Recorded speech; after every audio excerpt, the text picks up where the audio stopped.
바쁜 일상을 잠시 멈추고 이 자리에 나와 함께 예배한 우리 모두에게 주님의 평강이 함께 할 수 있기를 간절히 소망합니다. 우리 함께 인사했으면 좋겠는데요. 지난주에 제가 가르쳐 드렸던 거 혹시 기억나시나요? 하나님이 우리를 얼마만큼 사랑하신다고 했던가요?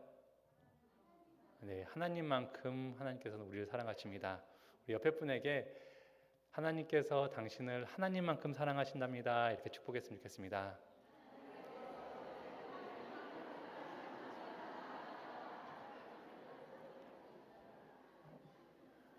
네, 하나님께서 우리를 하나님만큼 사랑하신 줄로 믿습니다.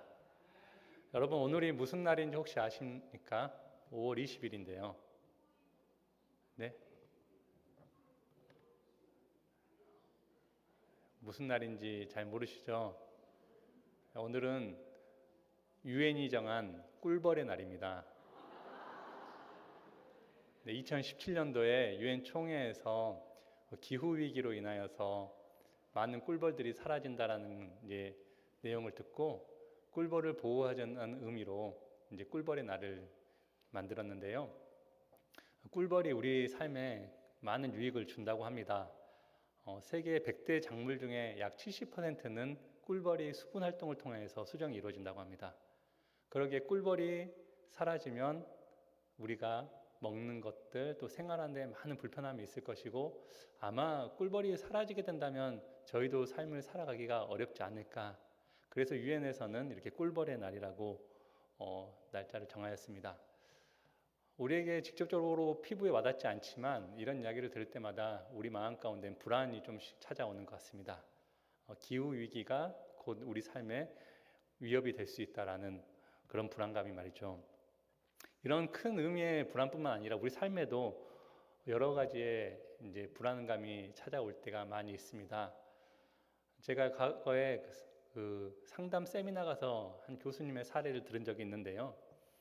50대 여성에 대한 이야기였습니다. 50대 어떤 여성분이 어떤 불안을 갖고 있었냐면 외출할 때마다 집에 가스는 잠궜는지 밸브는 잠궜는지 또 전기 스위치는 내렸는지 또한 선풍기나 냉난방기 스위치는 뽑았는지에 대한 플러그는 뽑았는지에 대한 그 불안이 너무나도 커가지고 야외 활동하기가 참 어려웠다고 합니다. 그래서 이 불안감을 좀 없애기 위해서 여러 상담을 좀 해봤는데 상담할 때마다 마음을 편하게 가지십시오, 괜찮습니다, 그런 생각하지 마세요 라고 아무리 상담을 받아도 나아지지가 않는 거예요. 그래서 이제 이 사례 발표하신 교수님을 만나서 상담을 하는데요.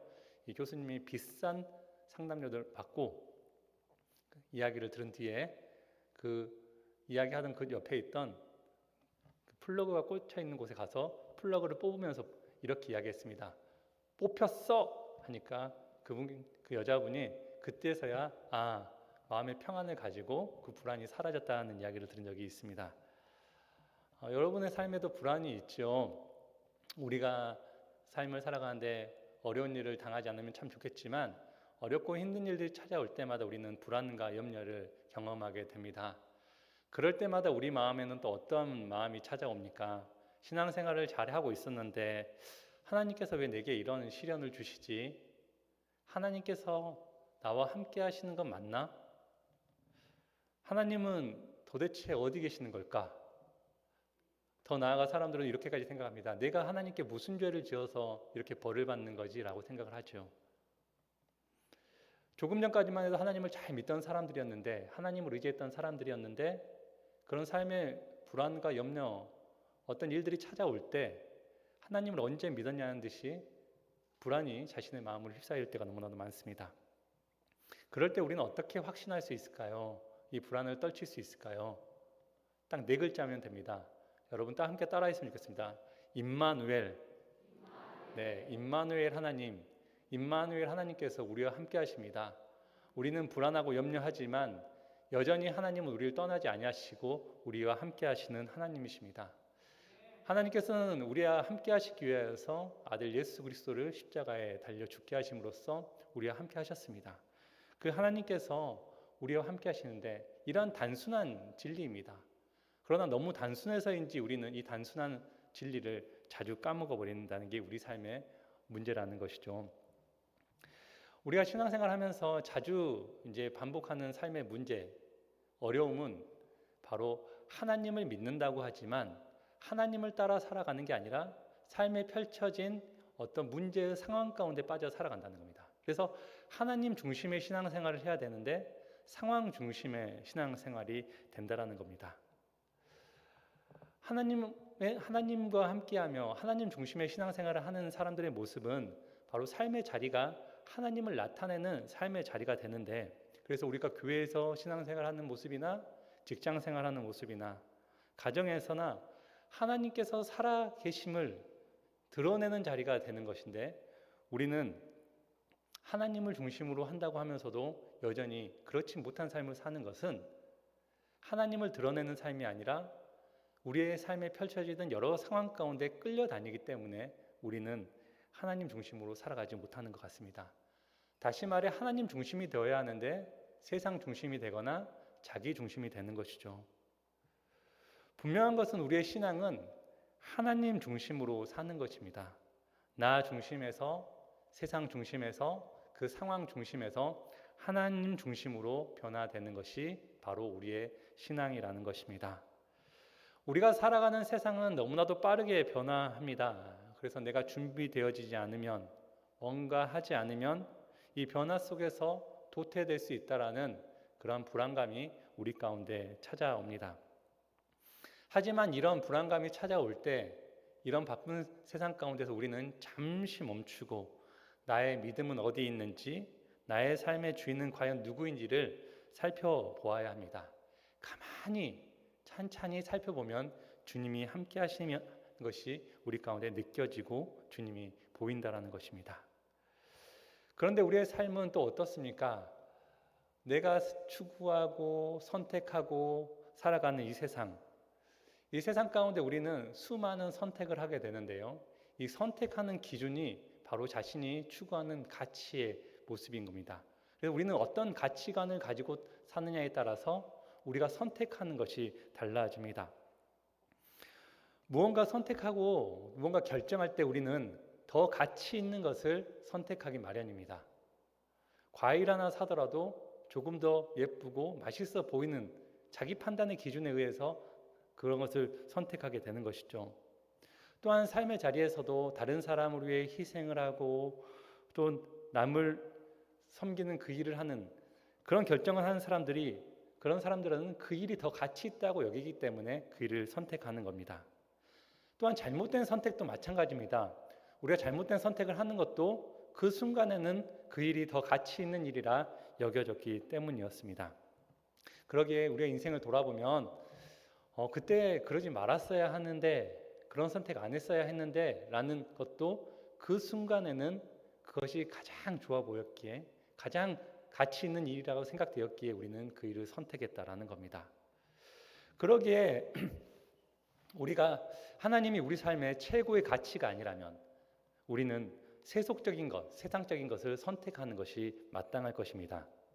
우리가 진짜 하나님을 중심으로 모시고 살아가는지 아니면 세상을 중심으로 살아가는지를 알 수 있는 것은 바로 우리가 무엇을 선택하며 살아갔냐에 따라서 우리는 무엇을 삶의 중심으로 두고 사는지를 알 수 있을 것입니다. 우리가 만약 세상을 바탕으로 세상을 보고 세상의 가치로 세상을 생각하고 세상의 감정으로 세상을 느낀다면 우리는 세상의 것을 붙잡을 수밖에 없습니다. 그러나 하나님 중심으로 하나님 마음으로 세상을 바라보게 된다면 다른 생각들이 나오고 더 좋은 것들, 거룩한 것들을 선택하게 될 것입니다.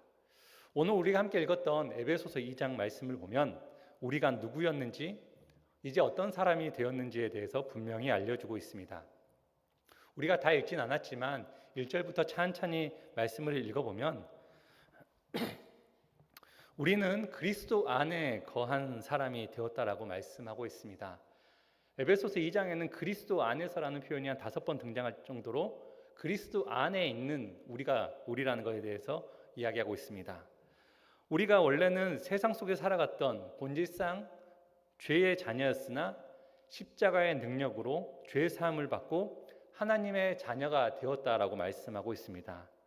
그러기에 우리에게 주신 구원이라는 것은 우리가 어떤 행위나 노력을 통해서 얻은 것이 아니라 오직 하나님의 선물이라고 8절에서 분명하게 이야기하고 있습니다. 그러기에 우리는 우리의 노력으로, 우리의 어떤 행위로 구원받은 것, 하나님의 자녀가 된 것이 아니기에 어떤 행동이 우선되는 삶이 아니라 우리가 하나님 앞에서 어떤 존재가 되었느냐를 먼저 깨닫고 그 존재에 맞는 삶을 살아가는 게 중요하다는 것을 오늘 말씀하고 있는 것입니다. 그래서 오늘 에베소서 2장에서 우리가 그리스도 예수 안에서 무엇이 되었는가를 분명하게 알려주고 있는데요. 우리가 함께 읽었던 10절 말씀에 보면 우리는 그가 만드신 바라 그리스도 예수 안에서 선한 일을 위하여 지으심을 받은 자니 이 일은 하나님이 전에 예비하사 우리로 그 가운데 행하게 하려 하심이니라 라고 말씀하고 있습니다. 우리로 하여금 그가 만드신, 하나님께서 우리를 창조하셨는데요, 무엇을 위해 창조하셨냐? 바로 선한 일을 위하여 우리를 창조하였다라고 말씀하고 있습니다. 선한 일을 위하여 우리를 만드셨습니다. 선하신 하나님께서 우리가 선한 일을 하도록 우리를 새 사람으로 만들었다라는 것입니다. 또한 13절 말씀에 보면 이제는 전에 멀리 있던 너희가 그리스도 예수 안에서 그리스도의 피로 가까워졌느니라 라고 말씀하고 있습니다. 과거에는 우리가 죄로 인해서 하나님과 멀리 떨어져 있었지만 이제 그리스도 예수 안에서 그리스도의 피로 하나님과 우리와의 관계가 가까워졌다, 다시 회복되었다라고 성경은 우리에게 말씀하고 있는 것이죠. 또 22절 말씀에 보면 너희도 성령 안에서 하나님이 거하실 처소가 되기 위하여 그리스도 예수 안에서 함께 지어져 가느니라 라고 말씀하고 있습니다.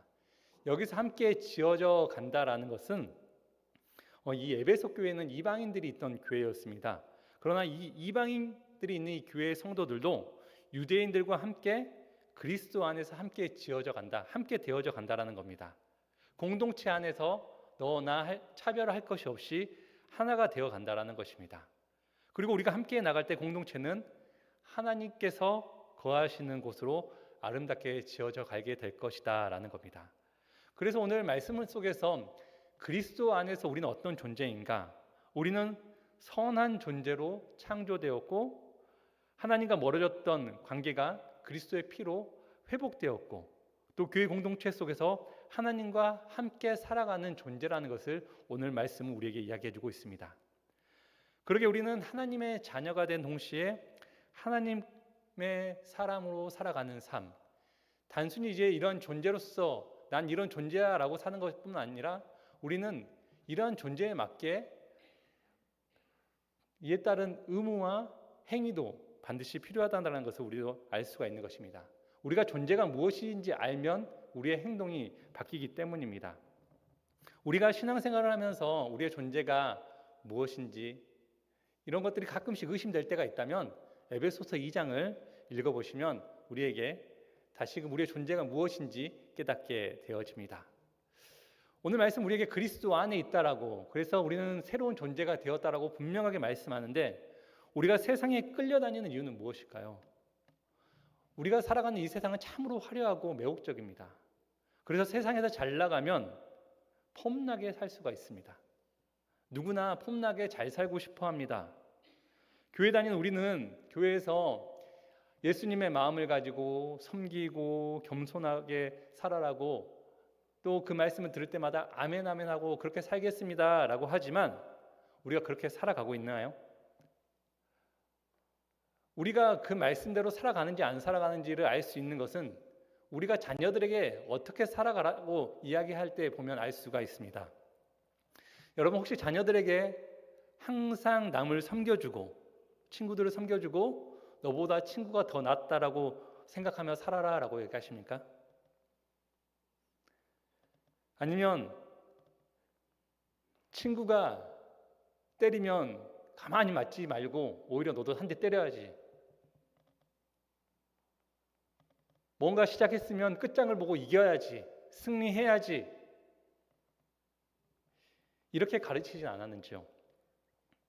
겸손하게 섬기며 살고 싶다고 말은 하지만 우리는 어쩌면 정말로 그렇게는 살고 싶지 않은 것 같습니다. 우리 그리스도인들은 하나님이 나의 주인이 되는 삶을 살아가는 사람들입니다. 그분이 세상에 그 무엇보다도 귀하고 누구와도 바꿀 수 없는 분이 바로 하나님이라는 것을 인정하는 것이 바로 그리스도인들의 삶입니다. 그 하나님만을 섬기며 살아가겠다고 고백하는 것이 우리의 신앙의 고백이며, 세상 사람들과는 다른 길을 걸으며 주님과 함께 살아가겠다라고 고백하는 공동체가 바로 교회입니다. 그런데 우리 교회의 모습은 어떠하고 우리의 삶의 모습은 어떠합니까? 입술로는 하나님 중심으로 살겠습니다, 하나님처럼 예수님처럼 살겠습니다 라고 하지만 우리 교회 안에 너무나도 세속적인 것, 세상적인 모습들이 너무 많이 들어와 있는 것 같습니다. 이제 우리는 우리의 중심, 우리의 마음을 바로 세워서 내가 원하는 삶이 아니라 하나님이 원하시는 삶을 살아가야 합니다. 이것이 바로 우리 그리스도인들의 삶입니다. 우리가 그리스도 안에 있기에, 그리스도 안에 있는 우리는 세상의 가치로 가득한 이 세상을 살아간다 할지라도 세상에 끌려가지 않고 하나님의 사람으로 살아갈 수가 있습니다. 그런데 왜 우리는 여전히 하나님의 자녀, 그리스도 안에 있다라는 그 정체성을 가지고도 끊임없이 세상에 끌려 살아갈까요? 왜 시끄럽고 바쁘고 힘들다고 하며 이 세상을 살아갈까요? 우리는 이 세상을 살아가면서 참 많은 소리를 듣게 됩니다. 세상은 우리를 너무나도 시끄럽게 합니다. 우리 살아가는 세상에 있어서 오디오가 조금만 비어도 그 오디오를 채우려고 합니다. 사람들과의 만남 속에서도 대화가 끊이지 않습니다. 그래서 그런 대화들은 우리의 귀를 시끄럽게 할 뿐만 아니라 우리의 마음도 어지럽고 복잡하게 만듭니다.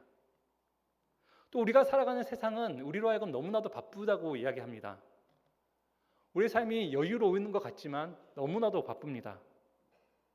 하루의 삶이 어찌나도 그렇게 빨리 지나가는지요. 그 바쁘고 분주한 마음 때문에 우리는 그 세상에 휩쓸려 살아가고 있는 것이죠. 또 우리는 사람을 만날 때마다 힘내십시오, 아니면 또 힘내자, 화이팅 하면서 마치 우리가 힘든 세상을 살아가는 것처럼 이야기합니다. 우리가 살아가는 세상은 참으로 힘든 것 같습니다. 너무나도 시끄럽고 너무나도 바쁘고 너무나도 힘든 삶. 왜 우리는 이런 시끄럽고 바쁘고 힘들다는 이 세상을 떨쳐내지 못하고 이 세상에 휩쓸려 살아갈까요? 왜 이 세상에 끌려 살아갈까요? 그건 다름 아닌 우리의 삶이 세상 중심이고 하나님 중심이 아니기 때문입니다. 사탄이 우리에게 가장 잘하는 일은 우리를 혼란스럽게 하는 겁니다. 진리는 오직 하나입니다. 절대로 흔들리지 않습니다. 예수님도 흔들리지 아니하시고 하나님도 흔들리지 않습니다. 그래서 사탄은 진리를 흔들 수 없기에 진리 안에 사는 우리를 흔들어서 혼란스럽게 하는 것입니다. 그 혼란을 가중시키는 방법 하나가 바로 세상의 시끄러운 소리를 듣게 해서 마음을 힘들게 하고, 그래서 우리의 마음이 시끄러워서 우리의 마음을 요동치게 하는 게 바로 이 사탄의 전략인 겁니다. 너무 바쁘게 해서 분주해서 하나님이 들어올 틈을 만들어주지 않냐고, 힘들다는 이유로 하나님 앞에 나아오는 것을 자주 하지 못하게 만드는 게 이 사탄의 전략이라는 것입니다. 우리는 하나님께 창조되어질 때 사탄에게 이 세상에 이끌려 살아가기 위해서 창조되지 않았습니다. 우리는 하나님을 바라보고 하나님의 뜻 안에 살아가기 위하여서, 또 오늘 말씀 가운데 선한 일을 위하여 우리는 지음을 받았습니다. 우리는 이 땅에서 선한 일을 통하여 하나님의 영광을 드러내기 위하여서 지음받은 피조물이라는 것이죠. 그러기에 우리는 하나님 중심으로 살아가야 합니다. 하나님 중심으로 살아가면 삶에 놀라운 일들이 나타나게 되는데요, 그것은 다름 아닌 삶이 매우 단순해진다라는 겁니다. 세상은 복잡하고 혼란스럽게 하여 우리로 하여금 무엇을 바라봐야 하지 못하게 하지만 하나님은 오직 진리시기 때문에, 한 분이시기 때문에 단순하게 하나님만 바라보게 하시는 겁니다. 우리가 하나님을 중심으로 살아가지 않을 때는 나의 꿈과 나의 비전과 성공이 내 인생의 전부인 줄 알았습니다. 그게 나의 삶의 최고의 가치를 알겠습니다. 그러나 하나님 중심으로 살아가면 우리는 하나님께서 원하시는 삶, 그 삶만 쫓아 살아가게 되는 것이죠. 개가 짖어도 기차는 지나간다는 말이 있습니다. 우리 인생이 아무리 시끄럽게 떠들고 우리가 아무리 바쁘고 힘들다 이야기해도 우리는 그리스도 안에서 변화된 존재로서 하나님 중심으로 살아가야 한다는 것입니다. 우리가 하나님 중심으로 살아가야지 오늘 말씀을 듣고 이제 결단한다고 해서 우리의 바빴던, 우리 분주했던, 또 우리 마음을 혼란스럽게 했던, 또 우리를 힘들게 했던 그 세상의 염려와 걱정들이 다 사라질까요? 전혀 아닙니다. 여전히 우리는 분주하고 바쁘고 시끄러울 것입니다. 그러나 하나님 중심으로 살아가려고 노력하기 위해서 우리가 결단을 해야 된다는 것이죠. 그리스도 안에 있는 나는 더 이상 이 세상에 이끌려 가지 않겠다. 세상은 나의 가치가 아니다. 오직 하나님만이 나의 가치의 전부이다라고 고백하는 겁니다. 그리고 이제 우리는 이 세상 가운데서 단순하게 삶을 만들어 가야 합니다. 그래야지 우리의 마음을 세상에 뺏기지 않습니다. 우리는 이제 우리의 삶을 잠시 멈추고 오늘 이 예배의 자리로 나온 것처럼 이 수요 기도에 나온 것처럼 우리 삶의 자리에서도 잠시 멈추고 하나님을 바라보는 시간을 가져야 합니다. 시편 62편 5절 말씀은 나의 영혼아 잠잠히 하나님만 바라라 물은 나의 소망이 그로부터 나오는도다.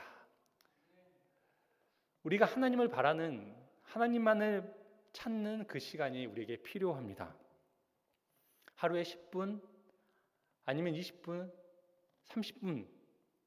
30분만이라도 우리를 복잡하게 했던 삶의 모든 것을 잠시 내려놓고 하나님과 교제하는 시간을 가지십시오.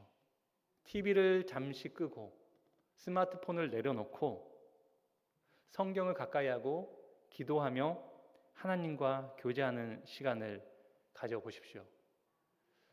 성경을 읽기가 어렵고 기도하기가 어렵다면 그저 아무것도 신경 쓰지 말고 가만히만 계셔 보십시오. 그러면 하나님께서 우리 가운데 찾아와 우리에게 원하시는 삶의 모습을 이야기하시고 그 하나님을 만날 수 있을 것입니다. 그러게 우리는 그리스도 예수 안에서 이 세상을 살아가는 사람입니다. 우리가 기억해야 할 것은 함께 하시는 하나님이 그리스도 예수 안에서 우리를 선한 일을 하기 위한 존재로 지으셨고 우리는 그리스도의 피로 가까워졌으며 성령이 거할 초소가 되었다는 사실을 기억해야 될 것입니다.